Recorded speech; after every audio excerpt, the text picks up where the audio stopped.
Welcome back to Healing Mindset, Beautiful Souls. I am Nazish, and tonight we are stepping into a conversation that bridges ancient wisdom with the evolving edge of human consciousness. Today, I am joined by Alexander and Viki, sacred strategy guides who help seekers navigate the architecture of their life through the ancient intelligence woven into the deck of 52. This work blends intuitive healing with strategy clarity, creating a space where purpose becomes practical and the soul becomes unmistakably audible.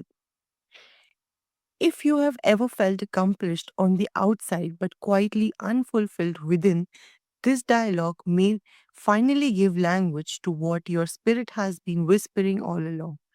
Alexander, Vicky, welcome to Healing Mindset. I am so delighted to have both of you here. Najas, thank you so much for having us on the show. It's a pleasure to be here. That is amazing. So, when you look through the lens of the source cards, how do you describe the true meaning of evolving human consciousness today? Oh, you start us off with a bang. That's a good question to start us off. How do we describe evolving consciousness? Well, it's a paradigm shift, first of all. It's completely changing the categories through which we perceive reality so that we perceive reality through these symbolic patterns of the 52 cards, which is an ancient book of wisdom that was hidden in plain sight. And that's the evolution, is a shift from seeing black and white only as the only two possibilities, literally, to seeing a whole spectrum of colors and possibilities, 52 different possibilities, not just one truth. There are infinite truths that are all true, that are no less true. Whereas we've all come to the assumptive conclusion based on religious teachings that there's only one truth, and we need to bend ourselves and contort ourselves to fit inside that one truth. We need to discipline ourselves better, need to do more sacrifice to fit inside of whatever that frame was told to us, that that's how you need to be in order to be fully human and to have the best life possible and to be saved or to be liberated, whatever it was. But in fact, there are an infinite variety of ways to be fully human and to be completely in tune and truthful. And that's what this deck of cards reveals. That's the evolution of consciousness. Wow. There's yeah, uh, there's also the shift of seeing that these 52 deck of playing cards are not just a game. It was hidden as a game. It was hidden in plain sight as a game that we play gin rummy and poker with. It is actually an ancient system of knowledge. These symbols of these cards are sacred. They exude energy from them. So it's to also change our concept of that. These cards have been known as a game for such a long period of time. And so it's to change the paradigm of that, of saying, hey, this is actually sacred knowledge that can help you live your best life. Yeah, that is so beautifully said. And most people don't realize how many of their patterns are inherited rather than chosen. Mm. So, the way you put it, it is just so beautiful and so easy for a lot of people to understand. So, which unconscious pattern do you notice people repeating without even realizing they're holding themselves back? Well, there's many that I could say, but I'll pick one, which is we unconsciously assume that we should be always judging ourselves, always discriminating right and wrong within ourselves. I should have done that better. I could have done that differently. I should have said that. I shouldn't have done that. We're continually judging ourselves, and we unconsciously assume that that is the right approach to take. And I'm just as guilty of that, so to speak, as anyone. And that's part of the unconscious programming of our religious heritage, both East and West, that's what you're supposed to do. You're supposed to judge yourself and determine, was that moral or was that good? Was that bad? What I said and what I did. We assume that that's what we're supposed to do. And that's how we're supposed to live, is in judgment of ourselves. That's that's so well said, and it is something that we all do it. Like I can personally say that I go through that pattern as well. Mm.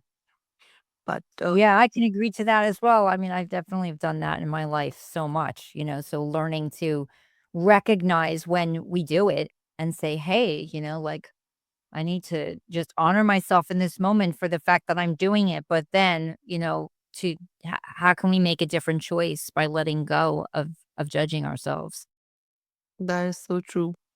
You have guided high achievers from every industry. What usually triggers that moment when someone realizes outward success isn't the same as inner fulfillment? Well, I feel like first, when people learn their cards to play, there's really an aha moment of understanding their lives better, understanding the patterns that they have, seeing that there's this template of energy patterns that they're actually playing out. And before they were doing it unconsciously, like by default. But once they know their cards to play, then they're, you know, able to play it consciously, to play the energy consciously, to make better decisions and to come from within themselves, knowing more that they create their reality from within as opposed to looking at external factors. So the cards show that sort of inner patterning that someone is playing out, and then once they know it, they can really activate it consciously and, like, play it well on the high side. And that's what they're lacking. That's what they're not doing. So they may have followed the script of success and be successful on paper, even have a marriage and kids, and everything looks good on the surface. Everything looks right. They've done everything, quote unquote, right. And yet they still feel unfulfilled. And it's because they're not playing their cards right. They're not in tune with themselves. They're not resonating an authentic frequency for themselves. And that's what they're missing. But it's often hard for them to put their finger on it. They don't know exactly what they're missing. And that's what I've had people say. They couldn't quite put their finger on what they were missing. And that's where we help by showing them these are your cards to play. So these are the patterns that would be most fulfilling for you. That is so beautiful.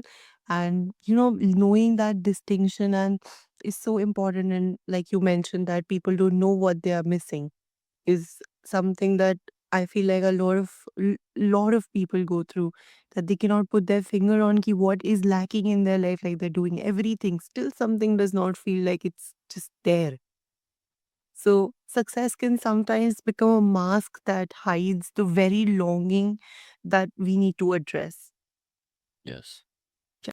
So, does this divide between accomplishment and meaning show up differently across the people you work with? Yes, it does. But there are patterns, there are themes. I mean, it really depends on people's cards to play actually, because if, uh, different cards to play will have different challenges and different issues that they're learning to overcome, different purpose, different ways of shining their light in the world, different things, yeah, that they bump up against as a regular pattern. So it varies for sure, depending on the cards to play. Hmm. That perspective is very important for a lot of people to know, and the cards to play is also something I feel like is so unique and so new. Mm. Well, it is new. Most people haven't heard of it. And yet this knowledge is ancient and it was buried, hidden in plain sight in what we've all thought was just a deck of playing cards. Yeah. But it is as old as anything we know. And I believe it comes out of the flower of life and the tree of life, these patterns, where the flower of life is perhaps the oldest known spiritual symbol that we have, and it's found cross-culturally around the world in ancient cultures, the flower of life symbol. And this information comes out of the flower of life. So it's as ancient as anything we have, but it's been hidden all this time. Yes, that is very fascinating. And the deck of 52 carries like such a profound lineage of wisdom. What is the most surprising revelation people uncover when they meet their own source card? The most surprising, um, let's see.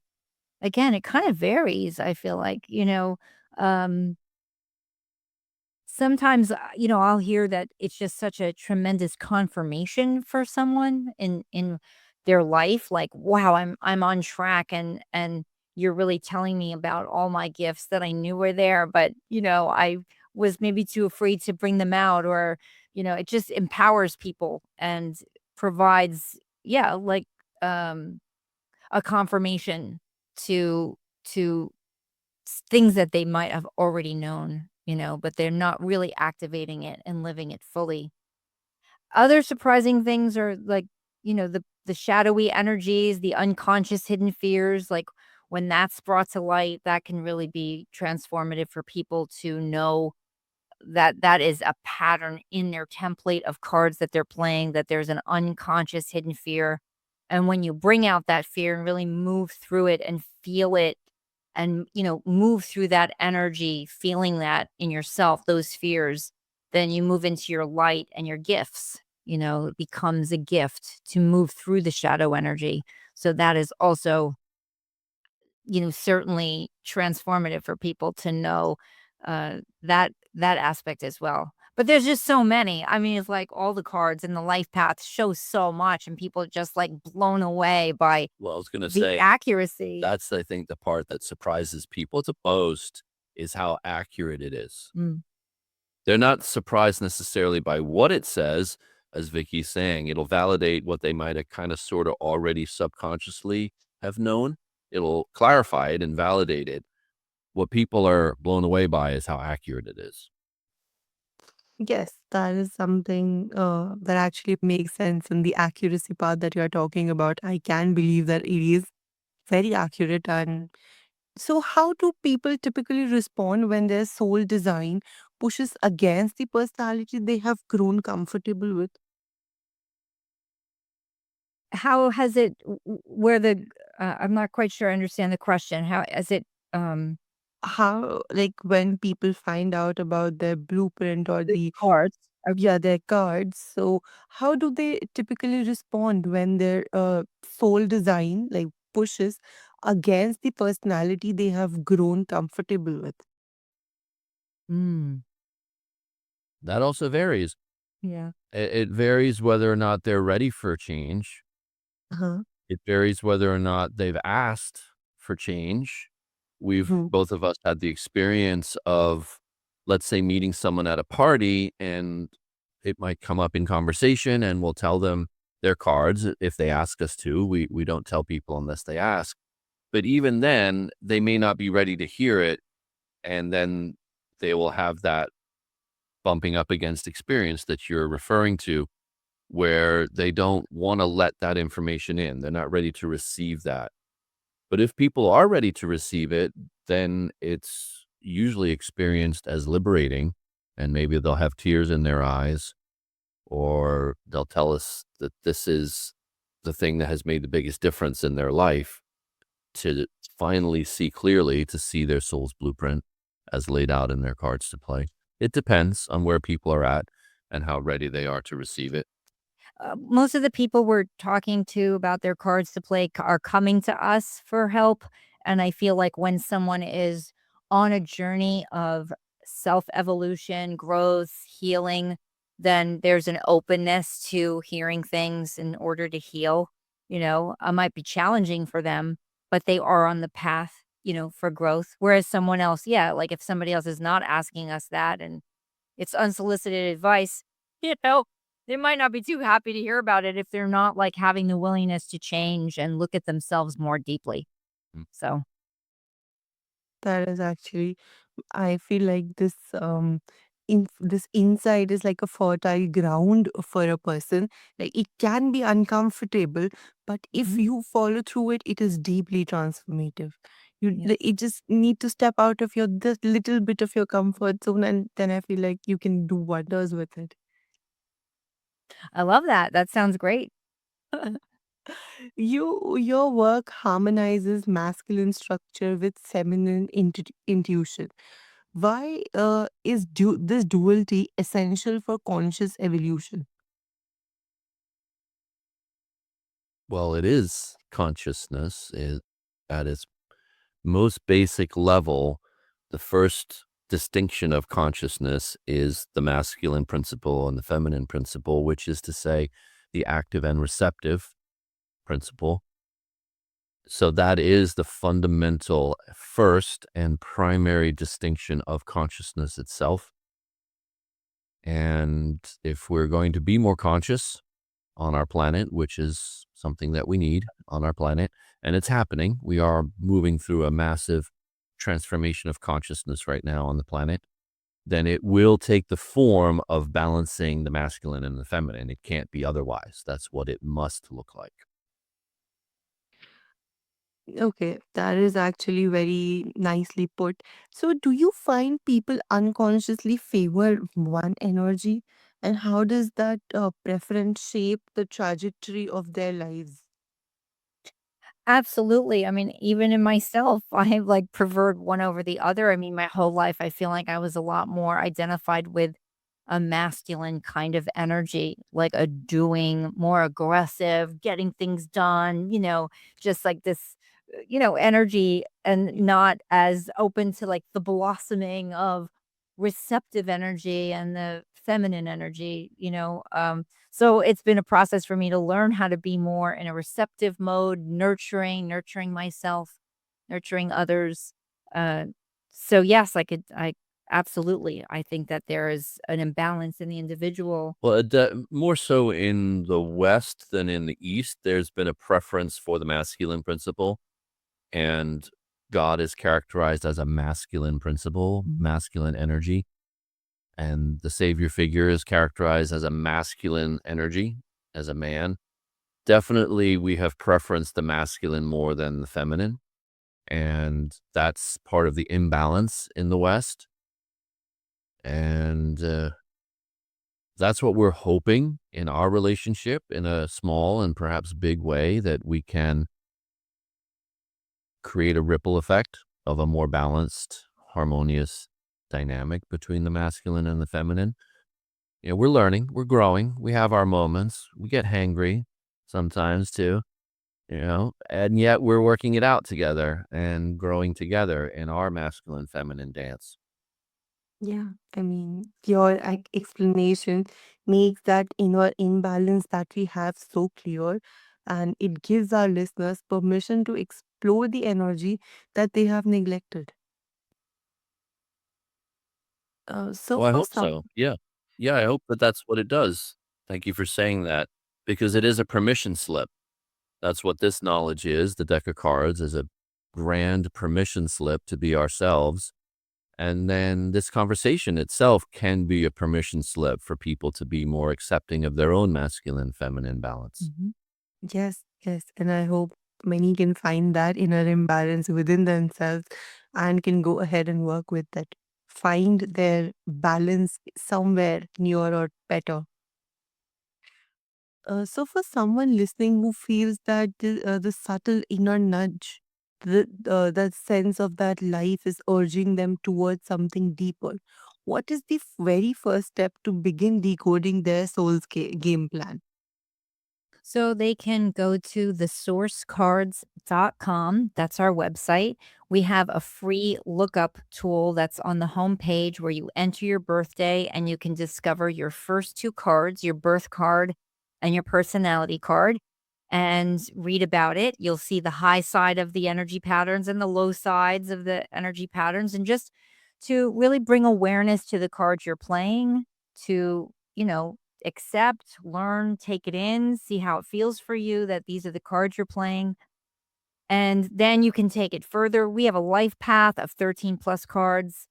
And with that, just so illuminating, showing all the different aspects, all the challenges, the gifts, the shadows, things like that.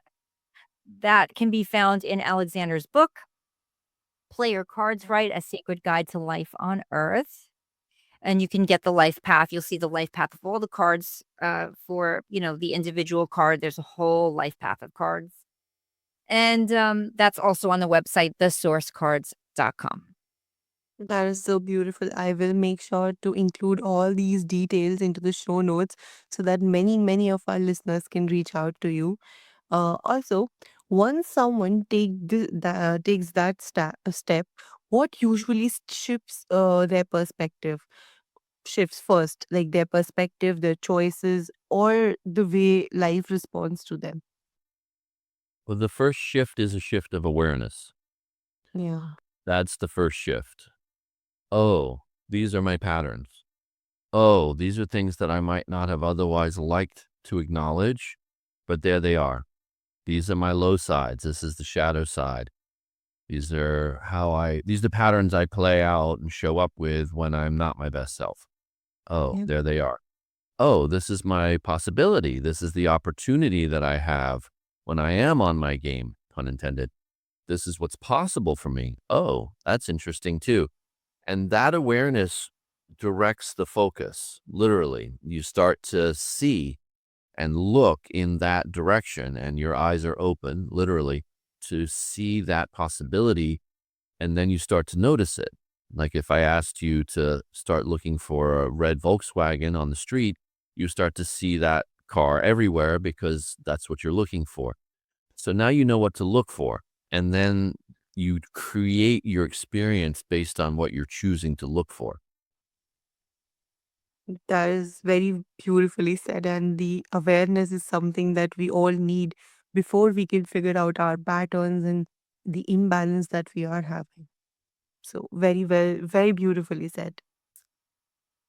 Yeah, it's definitely an exploration and it takes time. It's a process, to take it in and then explore and even just exploring one card at a time. Like, you could spend a lot of time just reflecting on one's birth card, what they're here, how they're here to radiate and shine their light in the world, just to really hone in on all the different patterns that are in that template. So, yeah, it's a journey.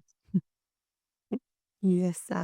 So, Alexander, Vicky, thank you so much for expanding our understanding of what it is to means to evolve, not through force, but through alignment, honesty, and conscious presence.